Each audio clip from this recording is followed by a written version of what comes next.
시청자 여러분 안녕하십니까? 김세화입니다. 제19대 대통령 선거가 얼마 남지 않았습니다.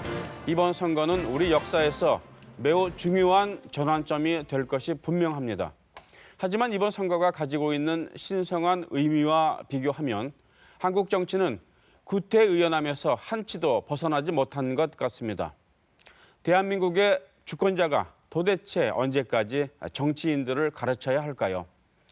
시사톡톡 오늘은 제19대 대통령 선거 양상을 객관적으로 분석해보고 바람직한 방향을 제안하는 시간을 마련했습니다. 잠시 뒤에 뵙겠습니다.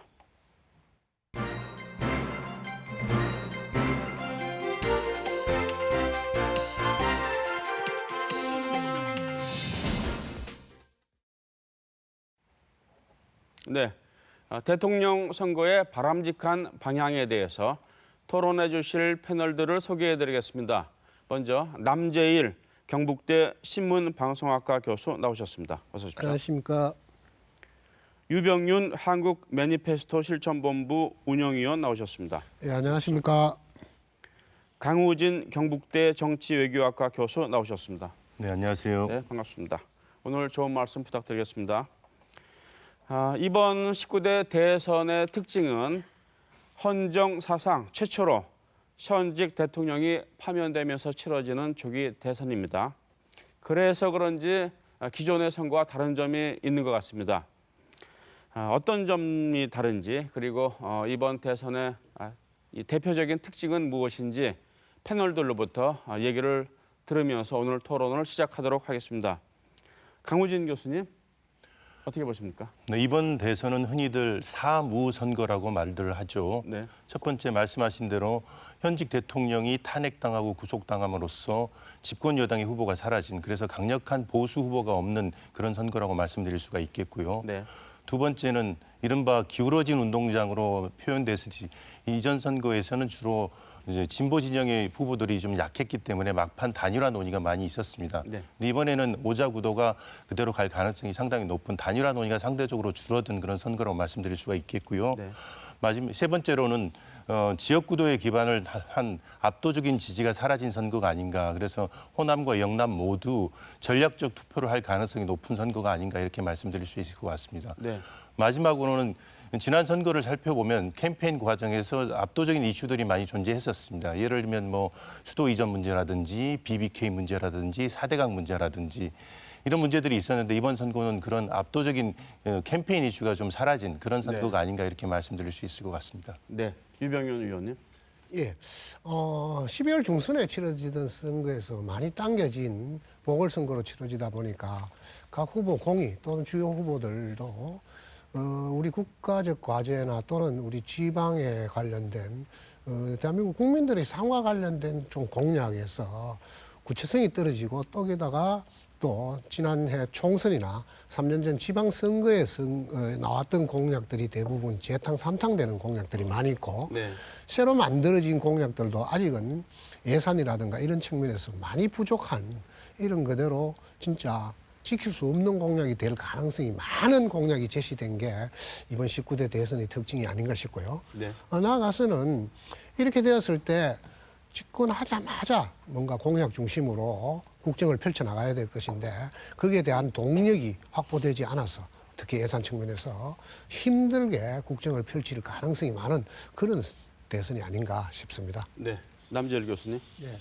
그 앞에 두 분이서 현상적인 이번 대선의 특징은 충분히 말씀하셨기 때문에 저는 이번 대선이 우리 한국 정치사에서 갖는 네. 그런 특별한 의미를 한번 짚어볼까 합니다. 네.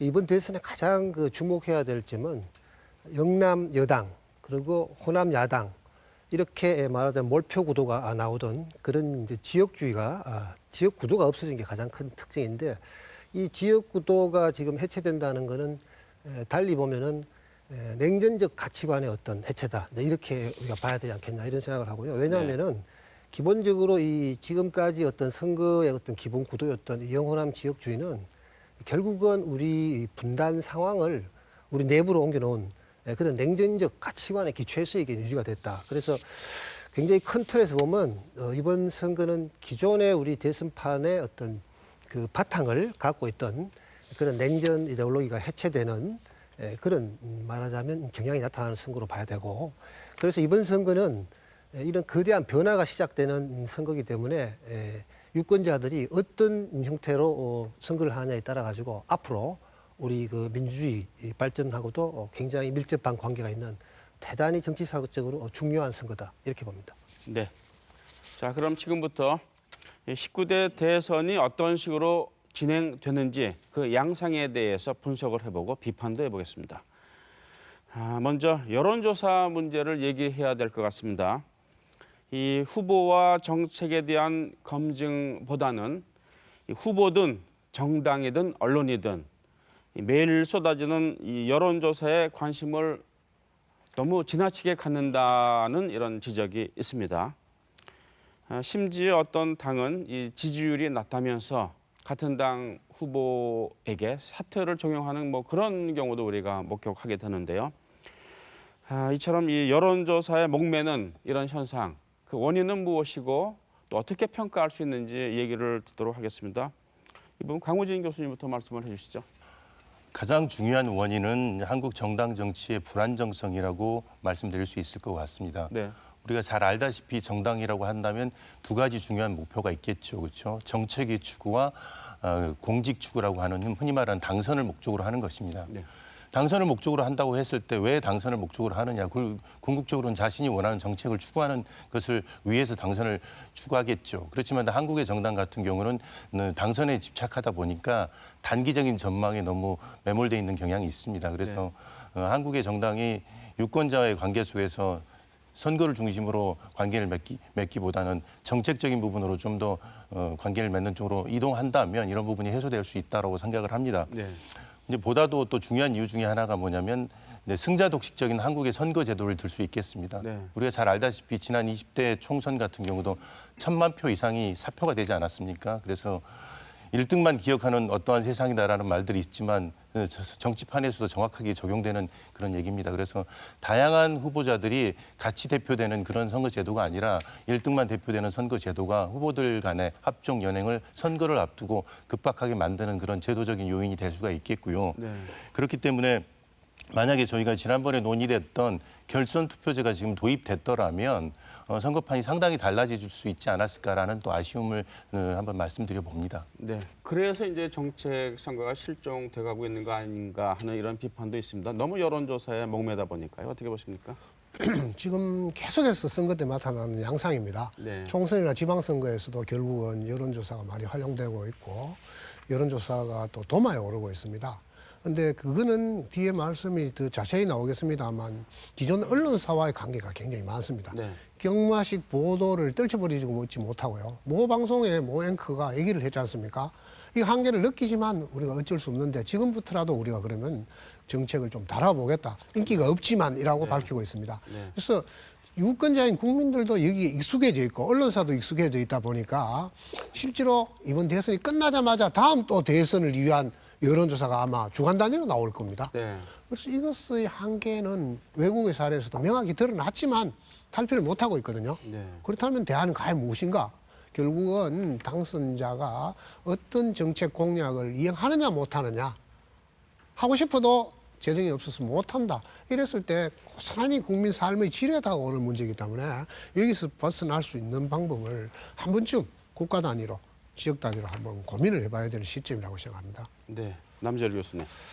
저는 이런 여론조사 보도가 난무하는 이유를 언론 관점에서 한번 짚어보겠습니다. 네.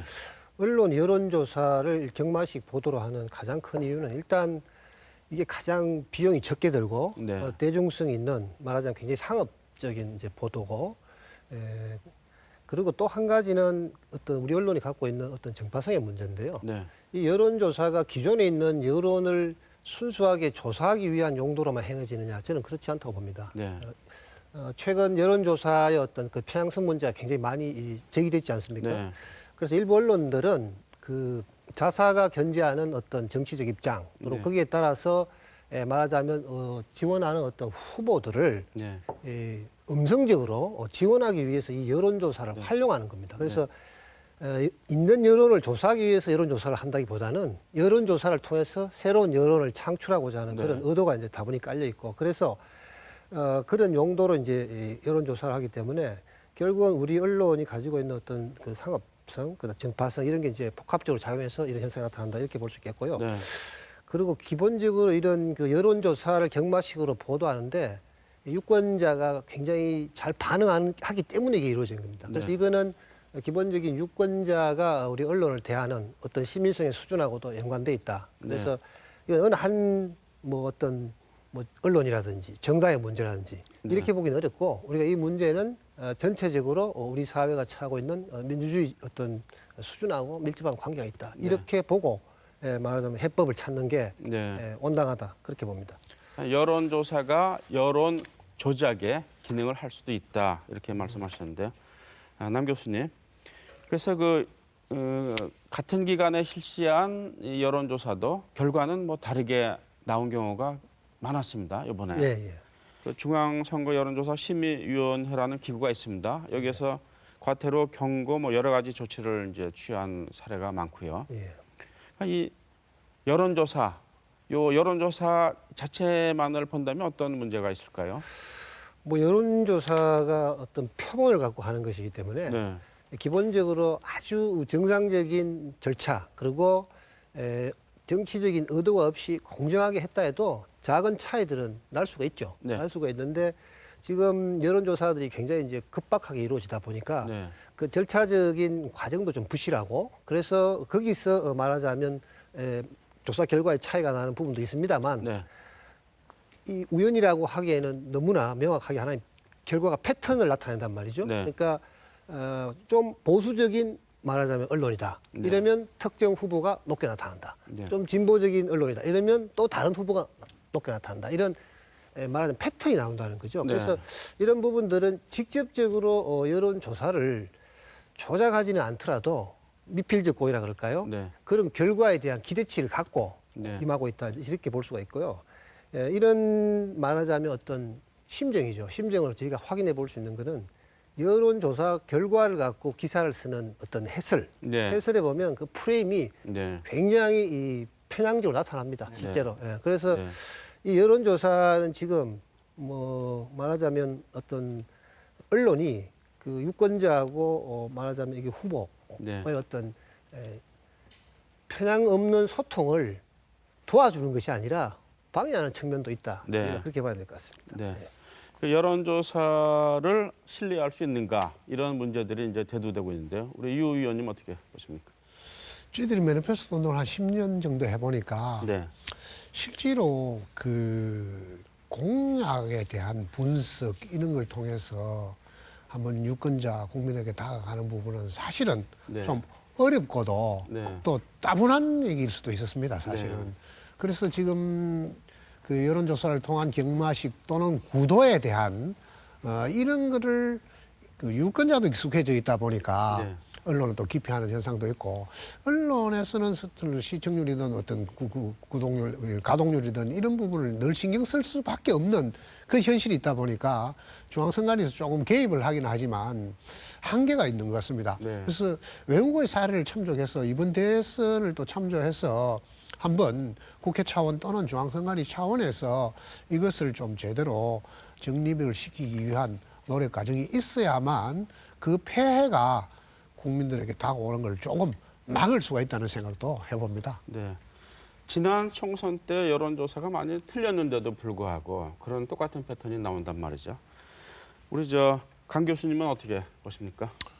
남 교수님이 잘 말씀하셨던 것처럼 네. 여론조사는 이제 샘플링이라든지 네. 조사 방법 그리고 설문 문항에 따라서 매우 다른 결과를 낳을 수가 있습니다. 네. 그래서 여론조사가 민주주의의 가장 기본적인 요소인 가장 중요한 요소인 민심을 측정하는 과학적인 도구라는 측면에서 여론조사 기관이나 이 기관의 보도를 기반으로 결과를 보도하거나 어떤 해석하는 언론사나 대단히 좀 조심해야 될 부분들이 있겠고요. 네. 그리고 하나 제가 제안드리고 싶은 것은 조사 방법에 따라서 다른 결과가 나올 수 있다는 것을 보도를 하면서 분명히 유권자한테 공지를 할 필요가 있다고 생각을 합니다. 네. 예를 들면 집 전화를 많이 썼느냐 아니면 무선 전화를 많이 썼냐에 따라서 다른 결과가 나올 수 있다는 걸 유권자한테 공지하는 게 언론사의 의무가 아닌가 이런 생각을 하고요. 네.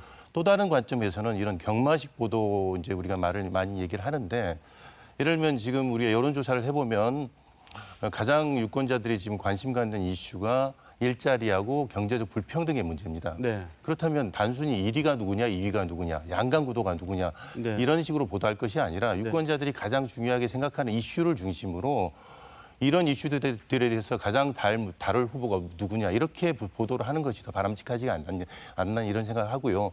같은 맥락에서 우리 지역도 마찬가지라고 생각합니다. 대구 경북의 가장 중요한 이슈에 대해서 유권자들이 여론조사 한 이후에 유권자들이 생각할 때 이 문제를 가장 잘 다룰 수 있는 후보가 누군가를 중심으로 보도를 한다면 여론조사의 중요한 기능을 할 수 있지 않을까 이런 생각을 해봅니다. 네.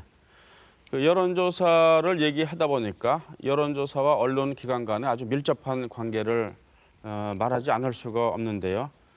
이번엔 그러면 언론에 대해서 얘기를 한번 해보도록 하겠습니다. 결론적으로 언론이 제 역할을 하고 있는가 그런 얘기죠. 남조일 교수님 어떻게 보십니까? 먼저 지금 우리 언론이 제대로 된 대선 보도를 하고 있느냐 평가를 하려면 제대로 된 언론 보도란 게 어떤 건가에 대한 기준이 있어야 되지 않습니까? 네. 제가 생각할 때 가장 그 이상적인 대선 보도라는 건 첫째는 대선이라는 거는 어쨌든 민의죠. 국민들의 어떤 의견을 수렴해서 네. 그게 후보자가 어떤 정책으로 성화시켜서 이렇게 실행함으로써 사회의 변화를 이제 이끌어내는 그런 것인데 그렇게 하려면 일단 언론이 이 시민들의 의견이 뭔가 네. 이 민의를 파악하는 쪽으로 사실은 여론조사를 해야 돼요. 이 네. 후보자들 간에 이런 지지율 갖고 이렇게 객관식 보도를 하는 것보다는 그래서 이런 부분들이 저희가 상당히 좀 부족한 것 같고요. 네. 그래서 결론적으로는 이 지금 하고 있는 대선 주자 지지율 관련 여론조사를 좀 줄이고 네. 시민들의 의견을 수렴하는 네. 그래서 시민들이 과연 뭘 원하는가 거기서 말하자면 전체 어떤 시민들의 의지를 좀 단순화시켜서 이렇게 정치권에 전달하는 역할을 네. 언론이 하나 해야 되는데 네. 이런 시민의 어떤 대리인 기능이 좀 약한 것 같고요. 네. 그리고 또 한 가지는 이 대선하는 절차 과정에서 말하자면 이 유권자들하고 후보하고 이렇게 직거래할 수 있는 네. 말하자면 바이어스를 없애줘야 되는데 지금 저희가 보다시피 이런 직거래의 가장 큰 바이어스는 네거티브입니다. 네. 네거티브인데 이 네거티브를 방지하기 위해서는 언론이 어떻게 해야 되느냐. 이 네거티브와 경마식 보도는 밀접하게 관련되어 있습니다. 네. 네거티브를 하면 언론이 이거를 경마식 보도의 소재로 삼아요. 네. 그래서 키웁니다. 이렇게 오히려. 네. 사실은 언론이 해야 되는 거는 네거티브가 나오면 이거에 대한 팩트 체킹을 해서 네. 그런 거를 못하도록 방지를 해야 되는데 실제로 네거티브를 뉴스 소재로 활용하고 그러면서 또 한편으로 네거티브 하지 말자 그런단 말이에요. 네. 그래서 그런 부분 네거티브를 방지할 수 있는 그런 어떤 대안적인 보도를 해야 된다. 이게 저는 가장 중요한 기본적인 언론의 이제 기능이라고 그렇게 봅니다. 네. 일부 언론에서는 그 네거티브에 대한 팩트 체킹 또 정책에 대한 팩트 체킹도 뭐 조금씩은 하고 있는데 대체로 보면은 꼭 그렇지만은 않은 것 같아요. 우리 유 의원님은 그 지금 언론의 보도 태도에 대해서 어떻게 보고 계십니까? 총선이고 뭐 대선이고 여론조사를 보도를 했지만 맞지 않다고 했으면 그 누가 또 책임지지 않았습니다. 네. 제대로 된 사과도 없었고 그럼 개선이 이루어져야 되는데 개선이 되고 있지 않았습니다. 네. 뭐 해도 마찬가지겠죠. 그렇지만 국내에서는 뭔가 공적 언론에 대해서 좀 더 민감하게 반응을 하는 게 유권자의 여태까지 태도였습니다. 물론 지금 뭐 가짜뉴스라든가 SNS를 통해서 스스로 유권자가 잘못된 행동을 하고 결과를 만들어내기도 하지만 어쨌든 공적 역할을 다시 점검할 수 있는 계기를 이번 대선에서 좀 삼았으면 하는 게 바람입니다. 네. 여론조사 기관의 문제 그리고 언론의 역할에 대해서 대선이 끝나면은 어떤 의견들이 많이 나올 것 같다는 생각이 듭니다. 강 교수님은 어떻게 보십니까? 두 분이 잘 말씀하신 것처럼 언론의 대선 보도 관련해서 가장 중요한 문제는 뭐 한국 언론의 일반적인 경향입니다만 정책 편향과 경마식 보도라고 말씀드릴 수 있을 것 같습니다. 그렇죠? 네.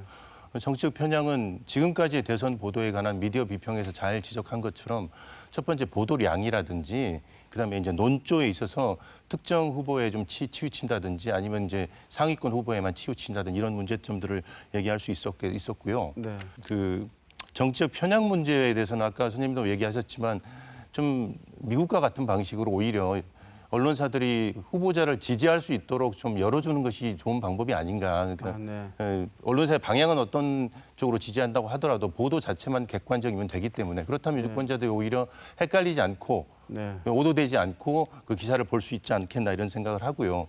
아까 우리 사회자께서 말씀하신 것처럼 이제 이게 사실 미국에서 온 거지만 팩트 체킹이라는 새로운 방식의 보도를 많이 하고 있습니다. 근데 이제 때로는 어떤 언론사들 같은 경우는 팩트 체킹에 기반을 해서 근데 이게 사실 선별적인 팩트죠. 네. 판정까지 내리고 있습니다. 판정까지. 네. 그래서 다시 말해 이 팩트는 판정 유보 네. 또는 옳다 그르다. 네. 사실 유권자들의 판단을 언론사가 미리 하는 그런 모습이라고 얘기할 수가 있겠죠. 그래서 언론사의 그 편향된 팩트 체킹은 누가 체크할 수 있느냐라는 또 문제가 있지 않을까 이런 생각을 또 해봤습니다. 네. 미국 같은 경우는 그 개별 언론사들이 이 지지 후보들을 이렇게 공개를 하지 않습니까? 네. 그리고 어떤 그 정책에 대한 지지입니다. 그거는 네. 사람에 대한 지지가 아니고. 네. 그리고 그 정당도 미국 같은 경우는 일관된 어떤 정치적 관점을 가지고 꾸준히 어떤 방향성 있는 정책을 추구하고 네. 그리고 언론사도 말하자면 그런 정책에 대해서 지지 의사를 표현하는 게 일반적인 관행으로 돼 있죠. 네. 근데 저희는 지금 어떠냐 하면 표면적으로는 저희가 전혀 지지 의사를 밝히지 않습니다. 네. 표면적으로는 굉장히 균형을 추구합니다. 네. 미국 언론은 공정성이라는 거는 포기를 했습니다. 불가능하다고 해서. 네. 근데 우리는 공정성이라는 걸 내걸고 표면적으로 균형을 추구하고 있지만 실질적으로 아까 그 여론조사와 같은 굉장히 그 말하자면 그런 방법, 편법이죠. 일종. 네. 그런 걸 통해서 음성적으로 특정 후보를 지지하는 그런 편향성이 있단 말이에요. 네. 말입니다. 그래서 그 이게 왜 위험하냐면 이게 의견이라고 하면 사람들이 거기에 준해서 비판적으로 해독을 하기 때문에 자기 의견과 이렇게 토론이 되는데 네. 이게 사실의 형태로 전달돼요, 한국은. 그래서 아주 교육 수준이 높지 않거나 전문가가 아니면 그게 말하자면 토론할 여지조차도 사실 없는 거죠. 그래서 대단히 어떤 결과적으로는 여론을 왜곡하는 그런 경향이 있습니다. 그게 네. 가장 큰 문제로 봐야 됩니다. 그 외국의 사례를 좀 말씀을 해주시죠. 이 바람직한 대선 보도를 하고 있는 그런 사례 어떤 것이 있을까요? 저는 일단 우리 언론과 이제 이렇게 비교를 해서 아까 방금 말씀드린 그 미국식 어떤 주자를 정책에 대해서 지지 의사를 표시하는 그런 좀 솔직함이 있는 네. 이게 선행이 돼야 될 것 같고요. 네. 그리고 이제 두 번째는 아까 말한 네거티브 방지가 굉장히 이제 중요한데 네거티브를 방지하려면 언론에서 네거티브를 상업적 뉴스 소재로 쓰지 말아야 됩니다. 이게 네. 네거티브를 하면 언론에서 띄워주니까 이게 자꾸 나오는 거예요. 그래서 네. 그런 어떤 약간 윤리적인 자기 성찰 이런 게 네. 필요하고 네거티브를 방지하기 위해서 언론이 뭘 해야 되는가 고민을 해봐야 되고 네. 이런 부분은 지금 JTBC도 이런 걸 잘 하고 있고 국내 언론들이 일부에서는 굉장히 많이 하고 있습니다. 네. 그리고 미국에서 뉴욕 타임즈라든지 네. CNN 등이 이제 대선 TV 토론과 관련해서 그런 팩트 체킹으로 이제 말하자면 상당히 칭찬을 받았고요. 그리고 이보다 더 중요한 것은 사실은 시민들이 가지고 있는 의견들을 수렴을 해서 그거를 이제 정책에 반영하는 그런 역할들을 언론들이 해야 되는데 최근에 제가 어떤 매체에 보니까 그 인권에 관한 네. 대선 주자들의 어떤 말하자면 어떤 정책을 묻는데 저는 그런 식의 어떤 말하자면 언론들이 해야 되는 역할들이 굉장히 중요한 것이 왜냐하면 인권 같은 경우는 표가 별로 안 나온단 말이에요. 네. 그러니까 사실은 이런 정책에서 소외되어 있지만 사실 우리 공동체의 굉장히 중요한 부분들 이런 것들을 사실은 언론이 뭐냐면 그 정책에 포함되도록 해줘야 되는 겁니다. 네. 그래서 그런 부분들이 굉장히 이제 중요한데 그런 거를 하기 위해서는 일단은 우리 이 시민 전체가 갖고 있는 의견이 뭔지 그리고 이런 거를 말하자면 자꾸 걸러서 이게 어떤 집단적인 어떤 이해관계를 좀 솎아내고 네. 그리고 이런 그 시민들의 의견에서 어떤 우리 어떤 보편적 가치를 추구하고 있는가 이제 이런 것들을 언론이 추론해서 그거를 말하자면 기준으로 네. 언론이 말하자면 보도 활동을 해야 된다 그렇게 생각합니다. 네. 이 유권자들의 의견을 반영하는 언론 보도 말씀하셨는데 이번 TV 토론이 이제 기존과 좀 새로운 방식으로 많은 또 호응과 또 화제를 낳지 않았습니까? 특히 이제 스탠딩 토론 같은 경우는 논란도 있었습니다만. 네. 근데 이제 TV 토론 방식에서 유권자들이 직접 참여할 수 있는 미국에서 이제 타운홀 미팅 방식이라고 얘기를 하는데요. 네. 물론 이제 어떤 질문을 선택할 것인가, 누구를 이제 물론 선택할 것인가 많은 또 어려움이 있을 수 있습니다만은 유권자들이 직접 참여해서 대선 후보들한테 직접 질문할 수 있는 그런 방식의 TV 토론을 좀 고민하는 게 필요한 시점이 아닌가 이런 생각을 해봤습니다. 네. 프랑스의 르 파리지앵 네. 같은 경우는 일단 지금 가장 우리 대선 보도에서 문제가 되고 있는 이 여론조사 보도 네. 이거를 중단하겠다고 선을 했습니다. 네. 이거는 이제 회사 차원에서 네. 어떤 뉴스 소재가 갖고 있는 굉장히 큰 상업적인 것을 버리는 거죠. 네. 그래서 선을 했고 그 대신 사회적 이슈에 대해서 유권자가 어떤 의견과 요구를 갖고 있는지 이런 거를 파악하는데 이제 주력하겠다 이렇게 이제 선을 한 거죠. 네. 지금 우리 대선판을 기준으로 놓고 보면 이게 의미하는 바가 뭐냐면 지지율 조사를 스톱하고 네. 아까 말한 것처럼 시민들이 무슨 생각을 하는지 이걸 조사해서 네. 이걸 토대로 해가지고 말하자면 언론이 후보자들한테 말하자면 어떤 정책을 권유하는 형태 네. 이런 게 이제 바람직하다는 겁니다. 네. 지금까지 하는 얘기는 이 정책 선거가 제대로 되지 않기 때문에 이런 토론을 한 것이죠. 어떻습니까? 저 유병윤 의원님, 예. 이 정책 논쟁이 하여튼 부실하다는 지적이 많지 않습니까? 이 캠프들이 정책 선거를 하고자 하는 것인지 또 지금까지 말한 정책이라는 것도 급조된 것은 아닌지 뭐 여러 가지 이제 의견이 제기되고 있는데요. 어떻습니까? 어떻게 보십니까? 예, 사실 뭐 대통령 중심제에서 대통령한테 권한이 절대적으로 가 있는 우리나라 현실을 고려한다면 네. 사실은 아무리 준비해도 부족한 게 지금 공약이고 정책이라고 생각하고요. 네. 그중에서 특히 지금 현재 경제 성장률이 2%대 몇 년째 고차가 돼 있고 네. 내수 소비가 거의 안 되는 절벽 상황인 상황에서 네. 양극화가 심각하단 말입니다. 네. 그리고 우리를 둘러싸고 있는 미국이나 중국 등의 어떤 무역과 관련해서 심각한 상황이 지금 벌어지고 있는 상황에서 네. 과연 뭐 기초연금을 주요 후보 공이 다 인상하겠다. 네. 20만 원에서 30만 원 또는 뭐 전체 또는 뭐 70%뭐 이런 식으로 했는데 과연 재원이 제대로 될 것인가 문제. 그러니까 지난 정부에서 지금 누리 과정에서 정부와 지방 정부의 끝없는 싸움, 또 교육청과의 싸움 이런 걸 지켜봤지 않습니까? 네. 그러면 이제 고령화될수록 투표율이 높은 고령자를 의식해서 이런 식의 공약이 계속 나오면서 네. 표만을 의식한다면 과연 미래는 누가 담보하는 거냐? 네. 저출산화해서 일자리가 없는 우리 젊은 세대들이 결국은 다 담세를 해야 되는 거예요. 뭔가 일자리가 있어서 사업을 해가지고 벌어야 소득이 있어야만 납세를 세금을 낼 것인데 그래서 재정이라는 부분도 국가부채나 지방부채, 공공기관 부채가 심각하고 가계부채도 심각한 상황에서 네. 이거 한 가지 주제로만 한번 제대로 된 뭐 TV 토론도 좋습니다만 한번 논쟁을 해봐야 되고 언론에서도 끝까지 물고 늘어졌어. 네. 어느 게 좀 더 실효성이 있는지 네. 정말 가능성이 있는지를 한번 점검해보는 시점으로 삼았으면 좋겠습니다. 네.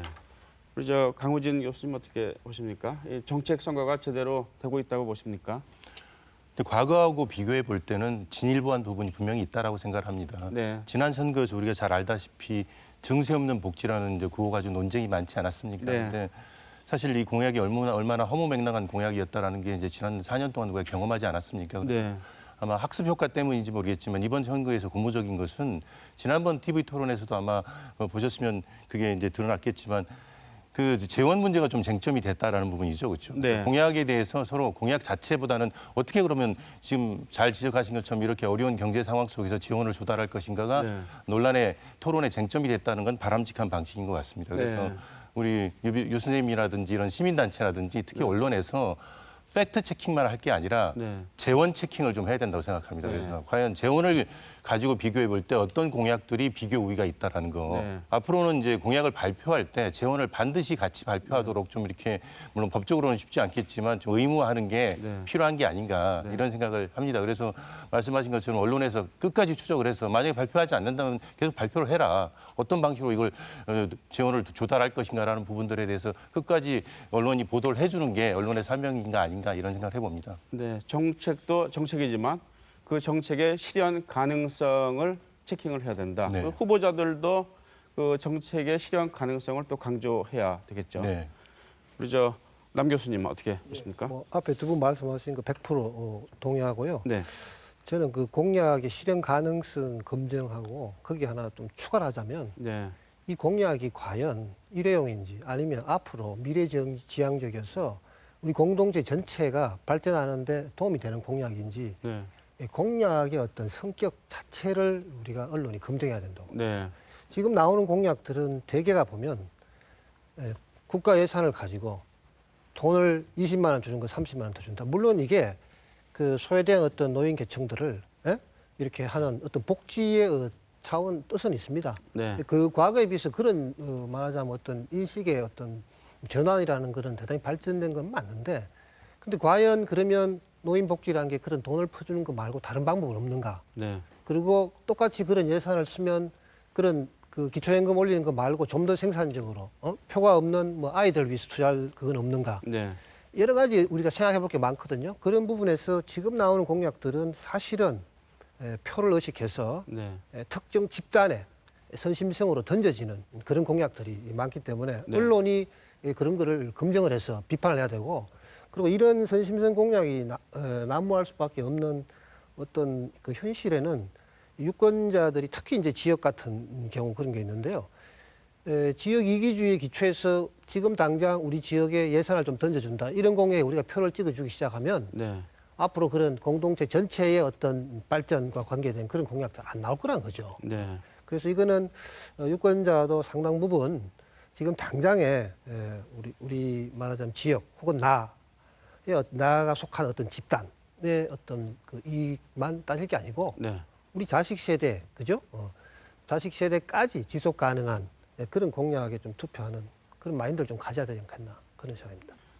지역 공약 얘기가 나왔으니까 말이죠. 네. 그 전국적인 공약 같은 경우에는 그동안의 이 사회적인 논의의 연장선상에서 발표되는 경우가 하여튼 뭐 대부분이라고도 볼 수가 있는데, 지역 공약 같은 경우에는 그동안의 사회적인 논의 구조 속에서는 뭐 없었지만은 갑자기 만들어져서 발표되는 경우도 있고, 또 예를 들어서 부산과 대구가 서로 이견을 보이는 그런 부분에 대해서 부산에 가서는 이런 말하고 또 대구에서는 또 이런 말하고, 그렇게 이제 급조되거나 다만 이제 표를 얻기 위한 그런 행태만을 보이는 공약들도 많지 않습니까? 예. 지역 공약 부분 어떻게 평가를 하십니까? 예, 이번 19대 대선의 어떤 지역 공약을 한번 분석해 보면 대구나 경북 공이 작년에 있었던 총선에서 네. 나온 주요 공약을 좀 이어받아서 다시 네. 좀 얘기했는 게 있고요. 3년 전에 6기 지방선거, 단체장 선거에서 나온 시도지사들의 어떤 공약들을 지금 좀 이행되고 있는 부분을 살려서 네. 좀 더 하겠다는 걸로 나뉘어지고요. 네. 새롭게 좀 들고 나온 공약이 몇 가지는 있습니다만 네. 비중은 좀 낮습니다. 네. 근데 이제 공이 지역공약의 어떤 특징은 지금 현황이 이런데 법제도라든가 예산을 어떻게 좀 투입하거나 기업 유치를 어떻게 해서 조금은 개선 발전을 시키겠다 하는 부분이 이제 정확하게 없고요. 네. 그럼 여기에는 어떤 법제도를 개선해야 될지, 어떤 예산 어느 정도 마련해야 될지, 민간 투자는 어느 정도 이끌어내야 될지, 이런 구체성이 이제 없다 보니까 해도만 안 해도 되는 공약으로 이렇게 끝나고 마는 것입니다. 예를 들면 이제 뭐 안동이나 영주의 바이오 단지가 조금 들어서고 있는데 이게 지금은 좀 더 발전시키기 위해서는 제목은 그럴듯하게 뭐 덕구다부터 해가지고 뭐 클러스터다 뭐 이런 말을 쓰는데 어떤 방식 절차를 거쳐서 어떻게 몇 년 안에 어느 정도 재정을 들여서 한번 개선시키겠다, 발전시키겠다, 이런 건 부족한 상황입니다. 그래서 지역민들이 한 줄짜리 이제 공약을 그나마도 지역 언론을 통해서 접해볼 수는 있는데 이거에 대해서 좀 더 이거를 믿고 한번 투표까지 이르게 하기 위해서는 이제 지역의 언론이 좀 더 분석을 해서 강조를 하고 이것들이 시도당 또는 후보들의 그 선거대책위원회에 제대로 전달이 되고 그 반응을 이끌어낼 때만이 좀 변화가 있을 것 같습니다. 네, 알겠습니다. 그런데 왜 지역에서는 이렇게 재탕, 삼탕 공약이 또 되풀이되고 또 급조되고 지역에도 이 지역 정당들이 있지 않습니까? 왜 이런 현상이 나타나는 것일까요? 이제 국가 단위나 정부 단위에서 할 수 있는 공약이 있고 지역 단위에서 할 수 있는 공약이 있지만 이 지역 공약에 대해서 지역민이 관심을 더 가져야만 그걸 바탕으로 네. 지역의 시도당이라든가 지역 언론이 좀 더 밀착해서 분석을 하고 평가를 할 수 있건데 그리고 그게 축적이 돼야 되는데 축적되는 시도당이 지금 없는 상황이고요. 네. 그리고 이런 큰 선거에서는 사실은 시도지사나 아니면 국회의원들이 했던 공약을 좀 더 이어받아서 해야 실효성이 있고 네. 현실 가능성이 있는 공약도 있을 수는 있습니다. 네. 오늘 뭐 재탕 삼탕이라 할 수는 없는데 네. 그거와 함께 새로운 공약이 얼마나 제대로 좀 분석을 해서 찾아내서 시도민들이 가장 원하는 것인지 그리고 시나 도가 어느 정도 상태에서 추진하는데 중앙정부나 법제도에서 예산에 의해서 한계 부딪히고 있다 하는 거를 좀 잡아낼 수 있어야만 여기 이행 가능성이 더 높아지는데 네. 이런 측면에서는 아주 좀 부족한 게 현실입니다. 네, 또 유권자들도 이 정책을 잘 보고 이 표를 무기로 삼아야 될 텐데 그런 데는 좀 부족하지 않나 하는 생각도 듭니다만 우리 강 교수님 어떻게 보십니까? 지역 먼저 저희가 좀 유념해야 될 부분들이 대통령 선거하고 국회의원 선거, 네. 지방 선거는 성격을 달리합니다. 네. 그리고 지금 뭐 잘 아시다시피 국회 구성상 설령 특정 당이 집권을 하더라도 그 당이 독단적으로 할 수 있는 게 아무것도 없습니다. 사실. 네. 그렇기 때문에 대통령 선거에 나와서 대통령 후보가 지적하신 대로 이 지역에 가서는 이 공약하고 저 지역에 가서 저 공약한다는 것은 현실성이 없는 얘기죠. 그래서 네. 오히려 저희들이 보다 더 집중을 해야 될 것은 지금 이할 지방자치라고 얘기하는 것처럼 20% 정도밖에 지방에 예산권이 없는데 어떠한 후보가 실제로 지역에 천착한 공약을 실행할 수 있도록 지방에 이렇게 권한을 이양하는 그런 지방 분권형 그런 공약을 하느냐에 더 초점을 맞출 필요가 있다고 네. 생각을 합니다. 그래서 네. 유권자들 입장에서 볼 때는 선심성 공약에 너무 환호하지 마시고 네. 다음 질문은 그렇다면 예산은 네. 그렇다면 권한은 어떻게 되는 거냐. 네. 보장할 수 있느냐 이런 부분에 대한 질문을 정확하게 던질 필요가 있다고 하고요. 네. 그렇기 때문에 지역 공약이라든지 지역 개발 공약보다는 시대 정신에 맞게 실질적으로 내 삶을 바꿀 수 있는 후보가 누군가라는 데 초점을 맞춰서 투표를 하셔야 되고요. 지역 언론들도 어떤 후보가 지금 그럴듯한 지역 공약을 했다라는 걸 지역 대대적으로 보도하는 것보다는 네. 실질적으로 이것이 어떻게 가능한가에 대해 초점을 맞춰서 보도하는 것이 지역의 발전을 위해서 더 바람직한 방식이 아닌가 이렇게 말씀드리고 싶네요. 네. 대구와 경북은 지금 젊은 사람들이 수도권으로 몰려가고 있고 경북 지역 같은 경우에는 지방에 소멸되고 있지 않습니까? 그런 점에서 지역 공약을 보는 눈 굉장히 중요할 것 같은데요. 우리 남 교수님은 어떻게 보십니까? 지역 공약 문제. 이 지역 공약이 대체로 제가 보면 뭐 이행이 되든 안 되든 네. 일회용 선심성 공약이 많고요. 네. 거기에 상당히 이제 지역민들이 지금 권한이 별로 없다 보니까 네. 사실은 뭐 원해서 그런 건 아니지만 불가피하게 그런 선심성 공약이라도 받아서 지역 경제를 살려야겠다 이런 생각들 많이 하시는데 네. 좀 생각을 좀 크게 보면 이런 선심성 공약이 이번에는 우리 지역, 다음에는 다른 지역 이렇게 돌아갈 거 아닙니까? 그래서 네. 조금 길게 생각해 보면 지금 당장 우리 지역에 이런 선심성 공약의 예산을 우리가 좀 받는다 해도 결코 이게 장기적으로 지역 전체를 살리는 데는 도움이 안 된다. 네. 그래서 우리 지역이 아니고 지역 전체와 그다음에 지금 모든 경제력과 어떤 무슨 권력이 집중된 게 지금 중앙이지 않습니까? 네. 그래서 중앙과 지역 전체라는 구도 속에서 우리가 앞으로 지역이 지속 가능하게 발전할 수 있는 그런 공약들이 뭔가 이런 거에 사람들이 좀 주목을 해서 네. 그렇게 꾸준히 투표한다면 결과적으로는 그게 지역한테도 네. 효율적인 네. 그런 투표 전략이다. 이렇게 네. 예. 선거 때만 되면은 이 정책 선거를 방해하는 요소들이 있습니다. 뭐 색깔론, 안보몰이, 뭐 흑색 선전. 이번 대선 같은 경우에는 특히 그 가짜 뉴스가 또 난무하는데요. 이런 현상들이 왜 이렇게 발생을 하고 있다고 보십니까? 우리 강 교수님부터 말씀을 해주시죠. 우리가 뭐 잘 알다시피 민주주의라는 것은 이제 선거를 통해서 권력을 교체하는 것이죠, 그렇죠? 네. 그렇다면 이제 민주주의 선거를 통해서 권력을 교체하는 그 게임의 룰이 공정해야 된다는 건 너무나 당연한 겁니다. 네. 그래서 행위자들이 만약에 여기에 합의하지 못하면 민주주의가 붕괴하는 것인데 예, 이번에 그 가짜 뉴스를 포함해서 이런 여러 가지 네거티브 이런 현상들을 보면서 과연 우리 사회의 주요 행위자들이 민주주의를 과연 내면화했는가라는 중요한 이제 근본적인 질문을 먼저 던지게 되고요. 사실 중립을 지켜야 될 기초자치단체장이 이런 네거티브 뉴스를 확대 재생산하다가 또 조사를 받고 그러지 않았습니까? 네. 그리고 최근 보도에 의하면 네거티브 뉴스를 만들었던 그런 전직 정보기관의 그런 간부가 또 지금 조사를 받고 있고요. 네. 그렇기 때문에 네거티브 뉴스는 뭐 선거에 미치는 영향이 해악적이라는 건 잘 알고 있고 특히 이번 선거에서 네거티브를 만드는 사람들 이걸 이용하는 각 정당을 포함한 관계자들이 유념해야 될 부분들이 유권자들이 과거와 좀 달라졌다는 거죠. 이번에 그 뭐 잘 아시다시피 유치원 논쟁을 포함해서 네. 여러 가지 논쟁을 통해서 우리가 분명히 확인할 수 있는 것은 유권자들이 그만큼 정책에 대해서 훨씬 더 감수성이 높아졌고 네. 정책을 중심으로 투표하는 경향이 높아졌다는 거죠. 그리고 네거티브를 하면은 한쪽으로는 이득을 볼지 모르겠지만 또 다른 쪽으로는 분명히 마이너스 효과가 있습니다. 그래서 지금 마이너스 효과가 훨씬 더 크기 때문에 네. 전체적으로 볼 때는 훨씬 더 손해라는 말씀을 드리고 싶고요. 그 정치 선거판만 혼탁하게 만들지 실익은 별로 없을 수가 있기 때문에 네거티브를 하는 사람도 좀 조심해야 되지 않나 이런 생각을 합니다. 네. 그 지방선거나 국회의원 선거에서는 부정한 방법으로 당선이 되었더라도 수사와 그 재판을 통해서 무효화시킬 수도 있었습니다만 네. 대통령 선거까지는 아직 그게 이루어지고 못하고 있습니다. 네. 뭐 비용이라든가 여러 가지 혼란 이런 부분을 고려해서 네. 그냥 넘어갔던 게 사실이고요. 네. 꼬리짜리식으로 이루어졌던 게 사실이거든요. 네.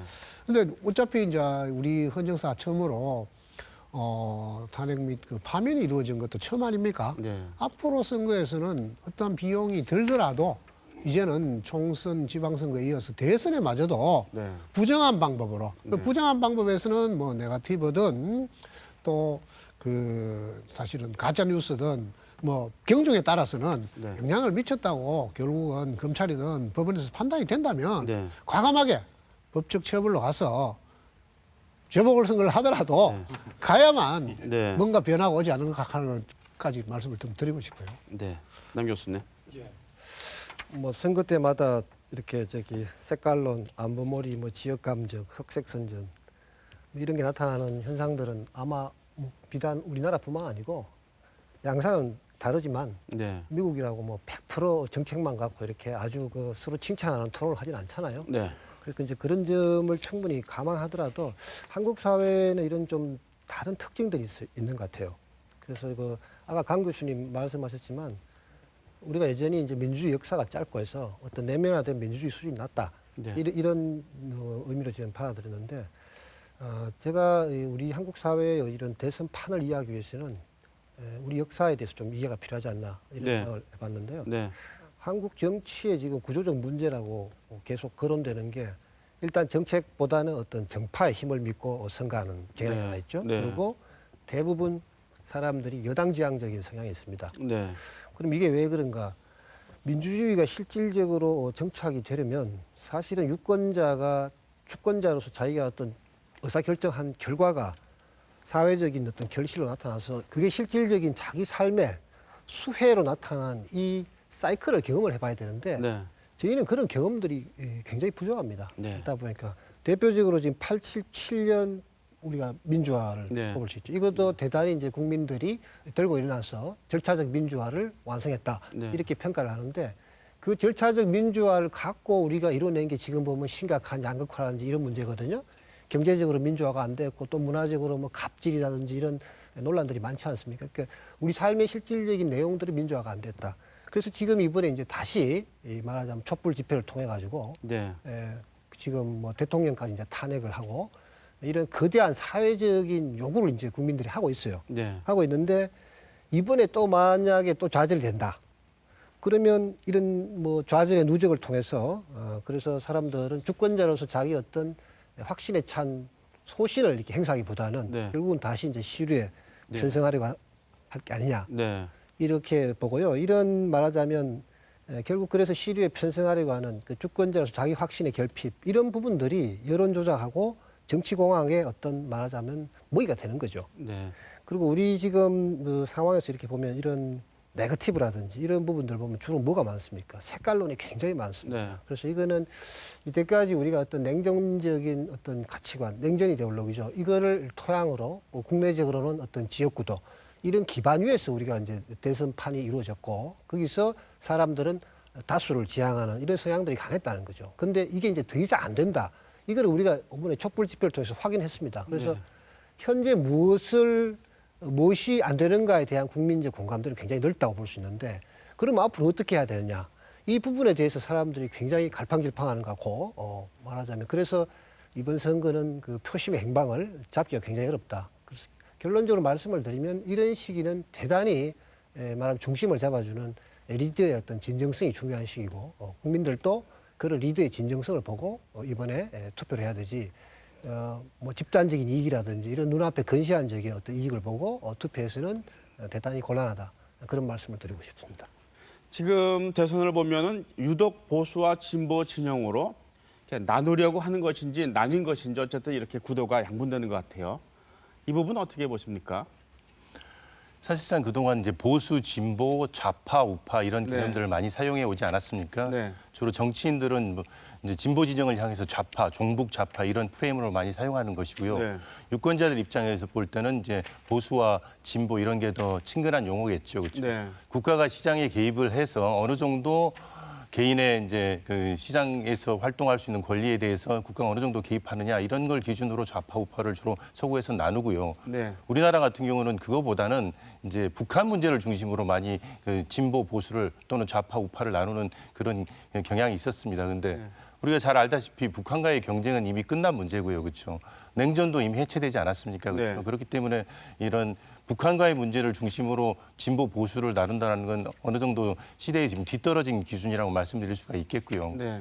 그래서 지난번 토론에서도 그런 얘기들이 많이 나왔지만 시대에 떨어진 그런 종북몰이라든지 시대에 떨어진 이념 중심의 그런 토론이 결국 유권자들한테 정책 선거를 가로막는 요인이 된다라고 말씀드릴 수가 있겠습니다. 그렇죠? 네. 지금 강 교수님 말씀하셨다시피 지금 북한을 중심으로 해서 얼마나 북한 정책에 말하자면 뭐 지지하거나 혹은 덜 반대하는가를 네. 가지고 우리가 이제 좌파 그리고 반대하면 우파 이렇게 되는 것 자체가 저는 실질적인 내용이 없는 우리 사회 현실의 어떤 문제들을 토론하는 어떤 두 축으로서는 전혀 실효성이 없다고 이제 보고요. 네. 냉전 끝났지 않습니까? 네.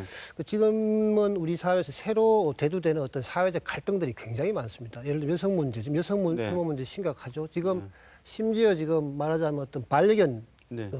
둘러싸고도 동물 복지 인정안이 많으니 이런 게 있죠. 그 다음에 또 뭐가 있습니까? 지금 동성 결혼하라고 지금 공개적으로 커밍아웃하고 있잖아요. 네. 한국 사회의 실질적인 어떤 영역들은 굉장히 많이 분화를 하고 있는데 전혀 지금 그 북한을 중심으로 한 진보 보수 이 대립구도는 그런 문제를 정치의 장으로 상정하는데 아주 방해물이 된다는 거죠. 네. 그래서 그런 그 보수 진보는 사실은 지금 폐기해야 되는 것이고 새로운 그런 사회적인 현실을 기초로 해서 말하자면 보수, 진보 이게 새로 이제 설정이 돼야 한다. 그렇게 생각합니다. 네, 알겠습니다. 제가 하나만 더 네, 말씀드리면요. 말씀하시죠. 네. 아까도 말씀드린 것처럼 최근 조사에 의하면 유권자들이 보는 가장 중요한 이슈는 일자리 문제, 네. 양극화 문제 네. 이런 문제들입니다. 북한을 주적으로 볼 것인가 말 것인가 이런 안보 이슈는 유권자들이 볼 때 대선에서 중요한 문제가 아니죠. 네. 북핵 문제를 포함한 안보 이슈가 중요한 문제지만 북한이 주적이냐 아니냐는 전혀 중요한 문제가 아닌데 이런 부분들이 여전히 정치적 쟁점이 되는 이 현실이라는 게 과연 유권자들한테 정책 선거를 가능하게 하는가라는 질문을 우리가 던지게 만듭니다. 그렇죠? 네. 예. 여기서 이제 유권자의 역할이 그 어느 때보다도 더 중요하다라는 생각이 드는데 우리 유 의원님, 유권자 어떻게 이 대통령 선거에 임해야 되겠습니까? 예, 4월달 들어서 사실은 미세먼지가 심각합니다. 네. 미세먼지 대책도 전 정부에서 해결을 하려고 했지만 해결은 전혀 되지 않고요. 네. WHO에서 1급 발암물질로까지 지정했는데도 네. 우리 어린 청소년들한테 심각한 영향을 미치는데도 네. 사실은 이 정책을 가지고도 큰 논쟁도 안 붙고 네. 좀 유권자들이 관심이 좀 적은 것 같아요. 네. 그리고 또 우리 가족까지 포함해서 자영업자가 1,800만 명이랍니다 합니다. 네. 그럼 자영업의 위기입니다, 지금. 네. 가계부채도 심각하고요. 네. 1년 안에 3명 중에 2명이 문을 닫습니다. 끝없이 부채가 늘어나는데요. 네. 어떤 한국자영업 성장 포럼이라는 단체에서 4,800만 원 면세를 6천만 원을 올리자. 자영업청을 정부 부처에 신설하자. 네. 또는 자영업 전담 은행 하나 만들자라는 정책 공약을 만들어서 각 주요 후보들에게 전달하고 했지만 전혀 반응이 없습니다. 네. 그런데 정책 선거라는 게 정말 힘든 과정이긴 하죠. 네. 그렇지만 누군가는 선거 이후에 당선되고 선출직 공직자 임기를 시작합니다. 그러면 내 삶과 우리 가족과 우리 지역의 삶이 그들에 의해서 결정나는 거예요. 네.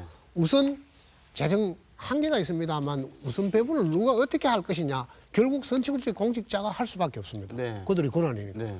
그래서 내 삶, 우리 삶에 영향을 미치는 거는 결과적으로 선거 이후에는 공약이나 정책일 수밖에 없기 때문에 네. 유권자가 유권자의 권리를 제대로 행사하고 의무를 행사하기 위해서는 이런 것이 나의 삶에게 고스란히 다가온다는 것을 인식하고 접근을 해야 됩니다. 한 표 한 표가 모이면 결국은 당락을 결정하지 않습니까? 네. 이렇게 가야 되는 거죠. 네. 남 교수님. 예.